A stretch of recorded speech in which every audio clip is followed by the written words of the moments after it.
പ്രകാശിപ്പിച്ച് നിനക്ക് നിന്നോട് കൃപയുള്ളവനാകട്ടെ. തിരുമുഖം നിന്റെ മേൽ ഉയർത്തി നിനക്ക് സമാധാനം നൽകുമാറാകട്ടെ.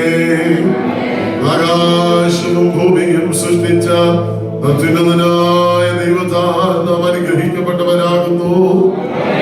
പിതാവായ ദൈവത്തിന്റെ സ്നേഹം, പുത്രനായ ക്രിസ്തുവിന്റെ കൃപയും ആശ്വസിപ്പിച്ച് നമ്മെ വഴി നടത്തുന്ന പരിശുദ്ധാത്മാവിന്റെ സംസർഗവും സഹവാസവും കാവലും കൂട്ടായ്മയും നാം ഏവരുടെയും പ്രാർത്ഥിച്ച എല്ലാ വിഷയങ്ങളുടെ മേലും നമ്മെ കേൾപ്പിച്ച ദൈവികാലോചനകളുടെ മേലും ദൈവത്തിന്റെ സംസാരത്തിന്റെ മേലും കടന്നു വന്ന സകല ദൈവജനത്തിന്റെ മേലും വിശേഷിച്ച് യാത്ര ചെയ്യുന്ന പ്രിയങ്ങളുടെ മേലും ഇപ്പോഴും എപ്പോഴും വശീകാതമ്പുരാന്റെ വരവരേക്കുമാറാകട്ടെ.